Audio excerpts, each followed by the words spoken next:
இறைமகன் இயேசு கிறிஸ்துவில் அன்புக்குரிய சகோதர சகோதரிகளே, தமிழ் கிறிஸ்டியன்ஸ் டிவி நேயர்களே, உலக தமிழ் கிறிஸ்தவர்களை ஒன்று சேர்க்கின்ற பொருட்டு எடுக்கப்பட்டிருக்கின்ற இந்த முயற்சிக்கு, இந்த யூடியூப் சேனலுக்கு உங்களுடைய ஆதரவை தந்து சப்ஸ்கிரைப் செய்து லைக் செய்து தொடர்ந்து உங்களுடைய உற்றார் உறவினர் ஊரார் நண்பருக்கு பகிர்ந்து நீங்களும் நற்செய்தி அறிவிப்பு பணியில் ஒரு டிஜிட்டல் மிஷனரியாக பங்கேற்கும்படி உங்களை அன்புடன் அழைக்கிறேன். ஆண்டின் பொதுக்காலம் 3ஆம் ஞாயிறை நாம் இன்று சிறப்பிக்கின்றோம். கடமையை கண்டறிந்தவர் பேறு பெற்றோர். அன்புக்குரிய சகோதர சகோதரிகளே, 19ஆம் நூற்றாண்டில் வாழ்ந்த மிகச்சிறந்த அறிஞர் தாமஸ் கார்லைல். அவர் எழுதிய உழைப்பு லேபர் என்ற அந்த புத்தகம் உலக புகழ் பெற்றது. அந்த கட்டுரை உலக புகழ்பெற்ற கட்டுரை. அந்த கட்டுரையிலே ஒரே ஒரு வரி உலகில் உள்ள பெரும்பாலான எழுத்தாளர்களையும் பெரும்பாலான மக்களையும் கவர்ந்து இழுக்கிறது. கடமையை கண்டறிந்தோர் பேறு பெற்றோர். 8 வார்த்தைகள் ஆங்கிலத்தில் உள்ளன. Blessed are those who found their duties. ஆம் அன்புக்குரிய சகோதர சகோதரிகளே, ஒரு மழைப்பொழிவை போல இந்த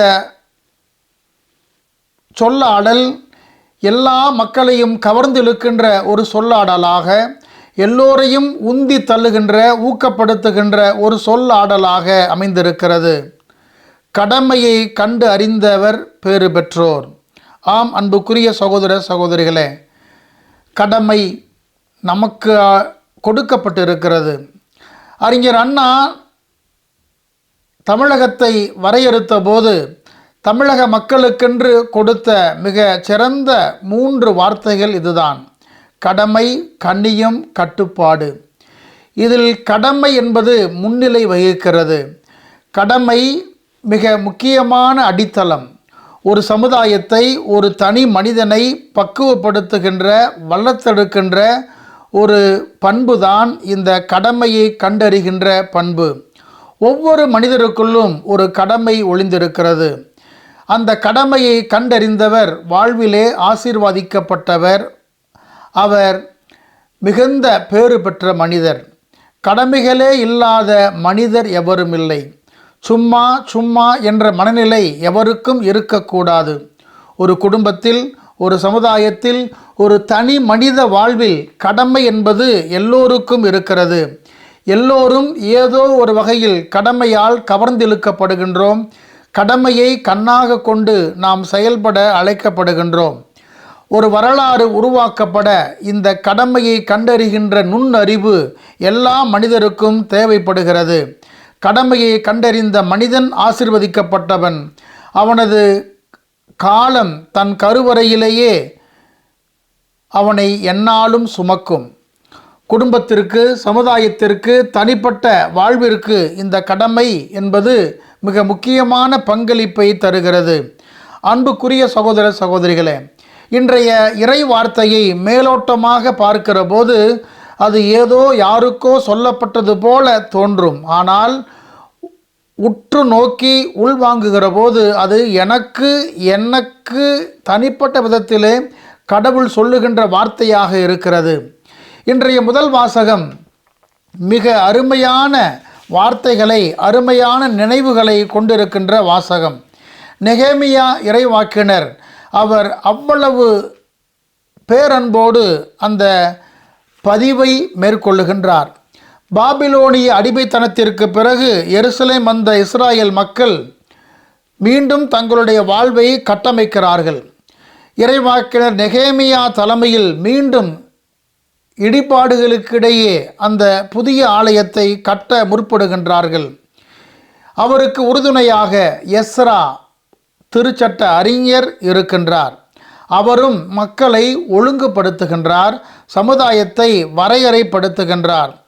சமயமும் சமுதாயமும் சீர்திருத்தத்திற்கு உள்ளாகிற பொழுது அது மிகப்பெரிய மாற்றத்தை இந்த உலகில் ஏற்படுத்தும்.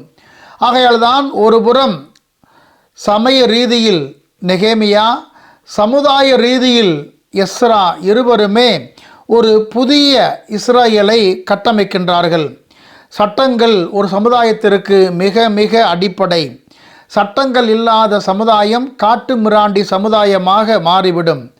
ஆகையால் தான் இந்த சமய சடங்குகளை மேற்கொள்வதற்கு நெறிமுறைகளை அவர் தருகின்றார். ஓய்வு நாட்களை எப்போது எப்படி கடைபிடிக்க வேண்டும், என்ன செய்ய வேண்டும், என்ன செய்யக்கூடாது என்பதையெல்லாம் இந்த இருவரும், நெகேமியாவும் எஸ்ராவும் மிக அழகாக அந்த மக்களுக்கு முன்வைக்கின்றார்கள்.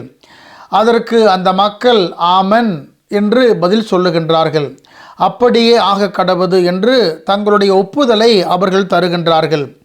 அன்பார்ந்த சகோதர சகோதரிகளே, ஒரு சமுதாயம் ஒரு நல்ல சமுதாயமாக கட்டமைக்கப்பட சட்டங்கள் எவ்வளவு முக்கியமான பங்களிப்பை தருகின்றன என்பதை நாம் புரிந்து கொள்ள அழைக்கப்படுகின்றோம்.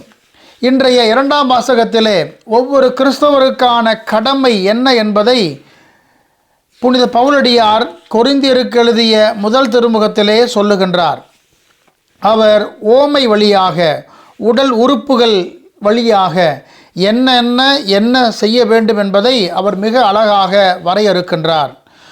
ஆம் அன்புக்குரிய சகோதர சகோதரிகளே, ஒரே உடல், ஒரே திருமுழுக்கு, ஒரே தூய ஆவி என்று பல்வேறு விழுமியங்களை தந்து அந்த தொடக்க கிறிஸ்தவ சமுதாயத்தை அவர் ஒழுங்குபடுத்துகின்றார், நெறிப்படுத்துகின்றார். சமத்துவமும் சகோதரத்துவமும் தான் கிறிஸ்தவத்துக்கு அடித்தளமாக அமைய வேண்டும் என்பதை அவர் சொல்லுகின்றார். யூதர் என்றும் கிரேக்கர் என்றும் அடிமைகள் என்றும் உரிமை குடிமக்கள் என்றும் விருத்த சேதனம் பெற்றவர் விருத்த சேதனம் பெறாதவர் என்று எந்த வேறுபாடும் இல்லாமல் எல்லோரும் கடவுளின் பிள்ளைகளாக, உரிமை பேற்றின் மக்களாக இருக்க வேண்டும் என்பதை புனித பவுலடியார் மிக ஆணித்தரமாக எடுத்து இயங்குகின்றார்.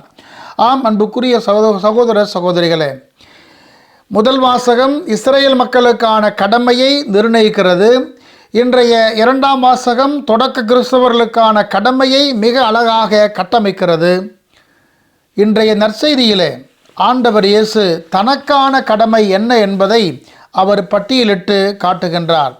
தான் என்ன செய்ய வேண்டும், என்ன செய்ய அழைக்கப்பட்டிருக்கின்றார், தந்தையின் விருப்பம் என்பது என்னவாக இருக்கிறது என்பதையெல்லாம் ஆண்டவர் இயேசு மிக அழகாக எடுத்து இயம்புகின்றார்.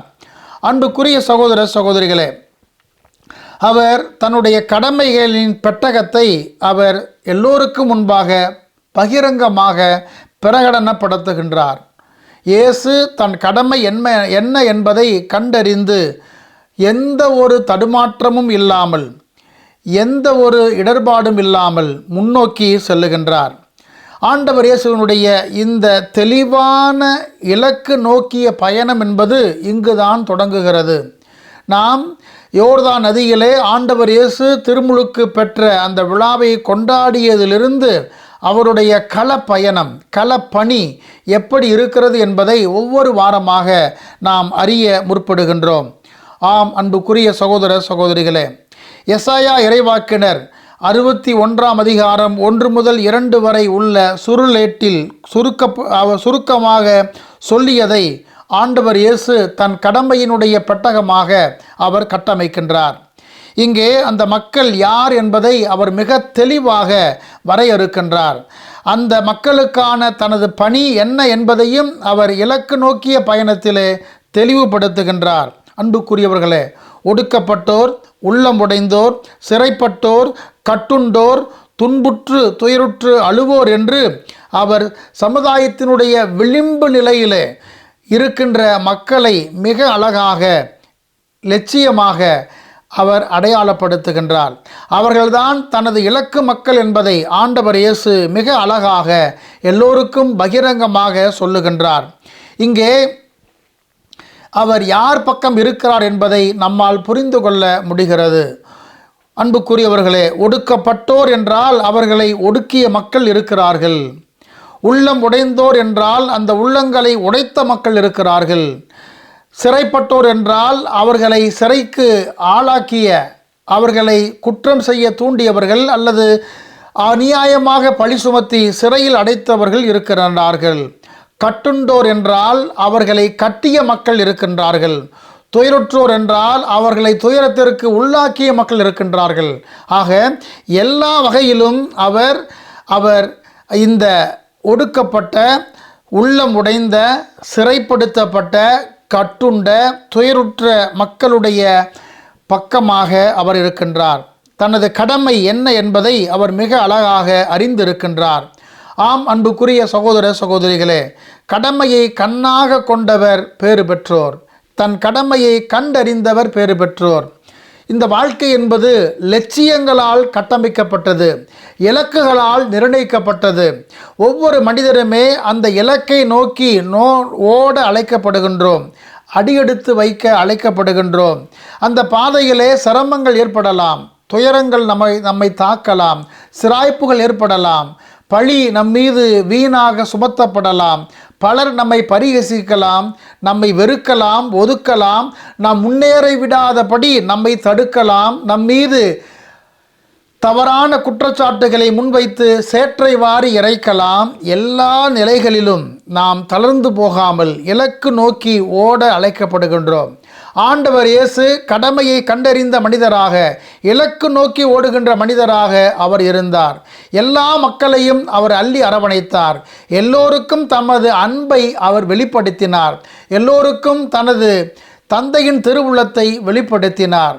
ஆம், அன்புக்குரிய சகோதர சகோதரிகளே, ஆண்டவர் இயேசு அவர் எல்லா நிலைகளிலும் தன் கடமையை கண்டறிந்தவராக, கடமைக்காகவே தனது செயல்பாடுகளை முன் எடுத்தவராக அவர் இருக்கின்றார். ஆகையால் இந்த நற்செய்தி நமக்கு அப்படிப்பட்ட அழைப்பை கொடுக்கிறது.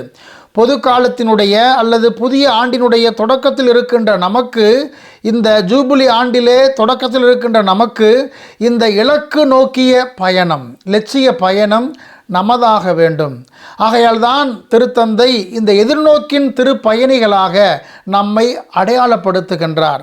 இந்த யூபிலி ஆண்டிலே திருப்பயணிகளாக, பயணிகள் என்று சொன்னால் லட்சியத்தை நோக்கி ஓடுகின்ற மக்கள் என்பதை நாம் புரிந்து கொள்ள வேண்டும். ஆகையால் அந்த லட்சியவாதிகளாக நாம் இருக்க அழைக்கப்படுகின்றோம். ஆகையால் தான் அன்புக்குரிய சகோதர சகோதரிகளே, மீண்டும் அந்த தாமஸ் கார்லைல் சொன்ன அந்த உலக புகழ்பெற்ற அந்த 8 வார்த்தைகள் நிறைந்த சொல்லாடல் இது நமக்கு பொருந்தும், நமது சிந்தனையை தூண்டும், நமக்கு மிகப்பெரிய உத்வேகத்தை அது பரிசாக அளிக்கும். நாமும் இந்த நன்னாளிலே அந்த ஆண்டவர் இயேசுவை போல நமது கடமை என்ன, நாம் எதற்காக இந்த உலகில் இருக்கின்றோம், நமது லட்சியம் என்ன, நமது இலக்கு என்ன, நாம் எதை நோக்கி பயணிக்க வேண்டும் என்பதை அறிந்தவர்களாக நாம் இருக்க முற்படுவோம். நாம் நமக்கு நாமே ஒரு உள்நோக்கிய பயணத்தை மேற்கொண்டு நம்முடைய பலம் என்ன, பலவீனம் என்ன என்பதை கண்டறிந்து அதற்கிடையே ஊடாக நமது இலக்கு என்ன என்பதை நிர்ணயித்து அதனை நோக்கி நாம் ஓட முற்படுவோம். ஆம், அன்புக்குரியவர்களே, எல்லோருக்குமே கடமை இருக்கிறது. இந்த உலகிலே கடமைகளே இல்லாத மனிதர் எவரும் இல்லை, கடமைகளே இல்லாத உயிரினம் எதுவும் இல்லை. எல்லோரும் எல்லா வகையிலும் கடமைகளை நாம் நம்மீது சுமந்து கொண்டிருக்கின்றோம். ஆகையால் ஒரு தாயாக, ஒரு தந்தையாக, ஒரு நல்ல பிள்ளையாக, ஒரு ஆசிரியராக, ஒரு பங்கு தந்தையாக, ஒரு வழிகாட்டியாக, ஒரு பணியாளராக, ஒரு தலைவராக, பஞ்சாயத்து தலைவராக, எல்லா நிலைகளிலும் எல்லோருக்கும் கடமை இருக்கிறது. எல்லோருக்குமே கடமை இருக்கிறது. எல்லோரும் நமது கடமை என்ன என்பதை அறிந்து கொள்வோம்.